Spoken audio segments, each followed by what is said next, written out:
What's up, YouTube family? Disclaimer, I am not a doctor, so all this is just what I've been in my experience and just for educational purpose for anybody else who's looking for information. I'm about 8 weeks, post-op of top surgery.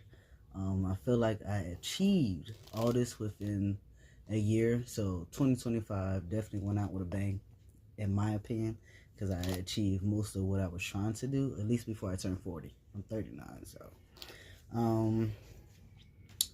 when I started doing my research, I was where I get my tea and all that other stuff, checkups and blood work done. I started off at Planned Parenthood. I recently switched over to, what is it, Duke Health, because they give me a lot more information and things like that instead of me always having to ask a bunch of questions when I go. So when I ended up going to Duke, it was because I was referred there by the people at Planned Parenthood when I was looking to do top surgery. So when I reached out to them, there's a lot of steps. So you can't just call there without a referral. Like, you need a referral just to talk to somebody. I got my first consultation in April. Again, this is all in 2025. Then I went to see them. We went over everything, the requirements and things that I have to meet in order to even be considered for it. I know with Duke Health and especially my surgeon, the guidelines, like your BMI has to be below 35. Mine's ended up being, when I went there the first time, 27.96. So I met that one. I met pretty much everything because I was serious about getting top surgery and all that thing. So whatever the doctors and surgeons said, I made sure I did it. So I wouldn't hit no blocks when it came to surgery day. Like what most surgeons will tell you, well, the time span depending on the surgeon. I know my surgeon wanted me to be at least 6 to 8 weeks without any nicotine and smoking. Let's just say smoking period. That goes for nicotine, vapes, THC, all that good stuff. But bad in that case when you're going for surgery. What else? What's that? Diabetes management. So it was about 2 things of mine that were considered high, especially when they did my testing for testosterone and all that other stuff. They said it wasn't a major concern, but just them telling me things like that, it was a concern to me. So I ended up lowering my testosterone level, the doses that I take, prior to about to go into surgery, just so I can eliminate all that. And the thing that was the highest was that if I was to go into surgery and it was to be too bad, like my blood can clog and all that stuff while I'm on the surgery table. So it was either stop taking it leading up to a surgery day or just drop my dose. And I'm not going to wait for a doctor to tell me something. So I just lowered my dose on my own, which when I went back to getting tested and things after surgery, they actually said that was a good move to make. So you need 2 letters. You need one from a psychiatrist, therapist, whatever, that somebody of the medical field dealing with your mind and stuff like that. So you need that letter, and then you need the letter from your doctor stating why this is first, that you're thinking straight and this is what you really want, and why it's life-saving for you to get the surgery, because they feel like we all mental anyway. So I think that's about it for like the real high requirements. Also, my first consultation only weighed 150 pounds. Let me see. Then I met, like I said, my first consultation was in April. It was April 30th. I was good with all that. They recommended Dr. I'm gonna say her name wrong. I'm gonna chop it up, and I just got finished practicing. Razik is I'm gonna spell it out for you, just in case you look her up. Rezak. They recommended her and somebody else, but essentially I just went with the female doctor because I feel like they're more nurturing and caring and things like. But also she's somebody who's has a background in studying people who are transgender and all that other stuff. So I ultimately went with somebody who will understand me versus somebody who just ready to chop me up because it's a good paycheck. I met with her in October. We went over all the things she would expect of me. We took pictures, before what I call my man boots about to, get up and leave. She told me I was a great candidate for, what I got? Double incisions. Double incision top surgery. By the time I got to her and did all the things, because I also stopped wearing like sports bras and stuff like that, because why?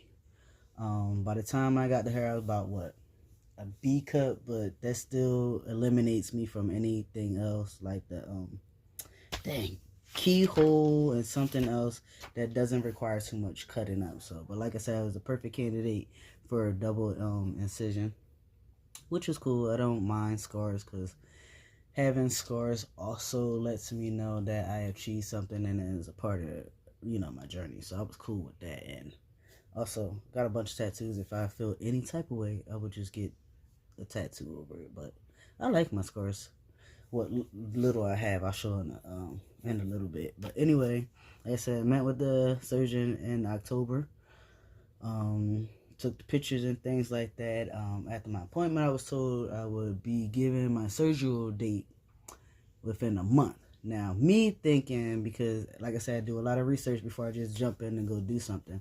I'm thinking I would have a year or so to have to wait in line, but apparently if you go through the hospitals, it moves a lot faster. So by the time they called me November something, it was like, or it might have actually still been in the, no, I think it's probably like November the 2nd. I got my surgical date. They didn't say what year, so me thinking I had all the way to next year to prepare for things. I was so underprepared for somebody who do a lot of research, right? I got my surgical date for November 25th, but I'm thinking of November 25th of next year. So I didn't get anything ready for work or nothing like that. So they actually started calling me and asking me all these questions. And then I seen they sent my 2 letters over to my insurance company, which ultimately the first time they sent everything over, I got denied the first time. But I have great teams, so they kept reaching out and saying what was wrong. So apparently one of the letters had to be recent, because like I said, I do everything ahead of time. Your letters and things have to be within a year of when you're going to get everything done. Well, in my state anyway, which is North Carolina, I have a year to get everything done. And especially when you get approved, you have to get it done within that year. So if they're backed up, you're screwed, because then you have to go through the whole process again. But anyway, ultimately I got denied the first time through my insurance. And like I said, I got a great team. They reached out again, and all my doctors got together and pushed for it. And then by the time they did everything over again, I got approved. Surgery date was for the 25th. Now here I am trying to rush it, make sure I got somebody who could pick me up, because here I am. I was really thinking I'll be able to do it on my own. No, you definitely need somebody to go with you to bring you home and stuff like that. Because come the 25th, I had to be there by 10 o'clock, which by the time I got checked in and things like that, the nurses thought I was there too early. But I'm like, I got a phone call saying I'll come here. So I really didn't get into the operation room till like 2-ish. and I was done by like 5 something. If I look at my paperwork, probably like 5:30, something like that. That I got discharged. Yeah, like around 5 something. I tell you, whatever they give us, I was high as heck. I don't remember nothing. All I know is they asked me a bunch of questions. Well, the same question about 3 times, supposedly. I remember her saying she gonna ask me 3 times. I know by the time she probably asked me the 3rd time I was going. Then I'm waking up, coming out the operation room, and then in the recovery room, and they telling the person who came and got me all the things that I had to do and stuff like that. While I was there, I made sure that I got all my medication picked up from their pharmacy, so I wouldn't have to be driving around trying to get that and holding people up, because you know, all I need them to do is come get me, and that was it. I think they gave me like 4 things to go home with. Yeah, 4 things to go home with, and then get my little trusty dandy folder, post-op care guide. And this is, you just get all your information, things you gotta follow, blase blase, your next appointments and things like that. And then you get the little instruction on draining your drains, which technically was the only thing that bothered me, was the drains. But they wasn't even all the way up here, they were like right here. But just having something you gotta make sure you keep in a certain spot and don't get them all tangled up was a lot. And then laying on your back all the time, like couldn't roll nowhere. But I didn't really feel any pain, so didn't necessarily need the pain meds, but I just took it just as precaution. But I stopped all the medications 2 days prior, because it was a week's worth of stuff. But I stopped at 2 days, and then I ended up going on Tylenol, which I didn't really, like I said, wasn't too much pain, because everything was numb, and whatever they gave me lasted up for 3 days. So technically for 3 days straight, I probably wouldn't have felt nothing, even if I didn't take the medication they gave me. Let me see. December the 2nd was my 1 week post-op, and I was excited because all I kept worrying about is if I was healing well enough to get them stupid drains out, and I was. It was a couple of things I was taking though, besides just what they gave me to last me for the week for pain and stuff. I took this stuff. It's repair and recovery. It's good for like even if you work out, to help with tense and training, building bone back and tissue, which is what you would need.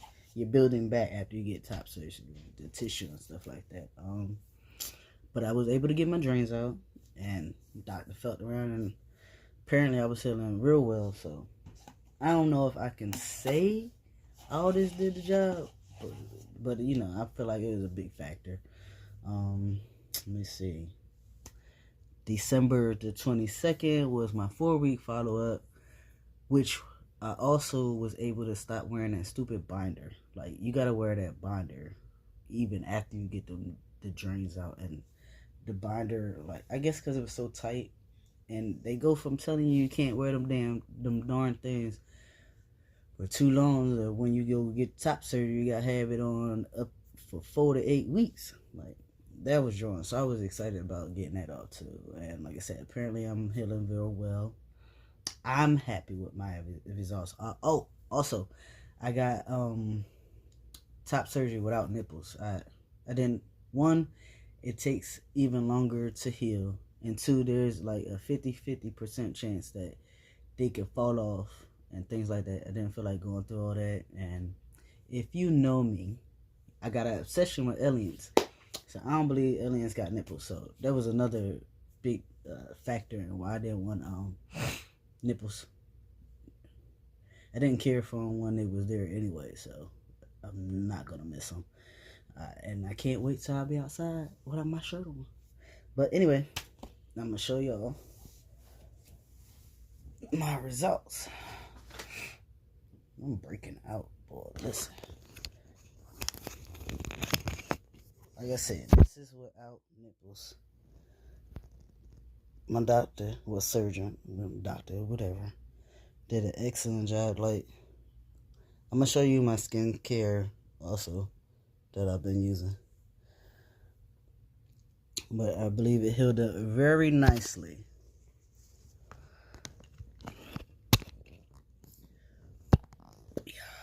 But if anything, I probably won't get a tattoo on my scars.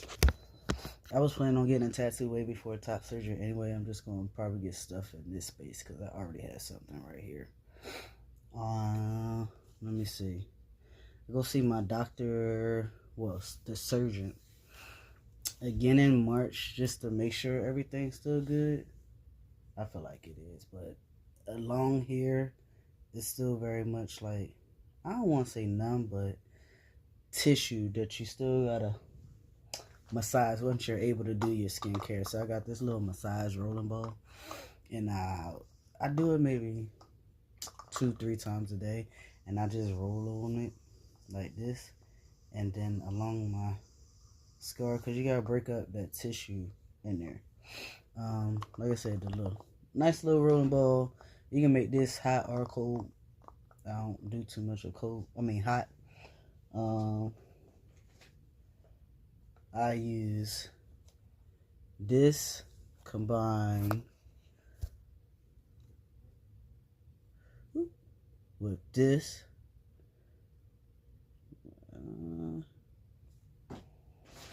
There was something else. Oh, vitamin E. So I just put all that like in a little small. I combine all that like in a little small bowl, so I'm not doing everything individually. And I just massage it into my skin. Maybe 2 to 3 times a day, and I feel like it's sealing up pretty well compared to what it looked like before. So, I hope all that helps. And believe it or not, there are a lot more people without nipples after they done top surgery. But to each his own. I'm happy without mine. I think I look great. And like I said, my plan is to get the tattoo, but not to cover my scars. I was already going to get one anyway. So it'd probably be like in this space and like along here. But I don't want to. Why? There's a part of my journey, and it remind me that I made it. So yeah, I hope all that helps, especially with those who are asking questions. And the last video, although if you actually look at the videos before, kind of like answered yourself. But like I said, I had a double incision without nipple grafts. Even though they were free nipple grafts, I didn't want them. If you have any other questions, just, I guess, comment below and I'll answer you back. Have a great one.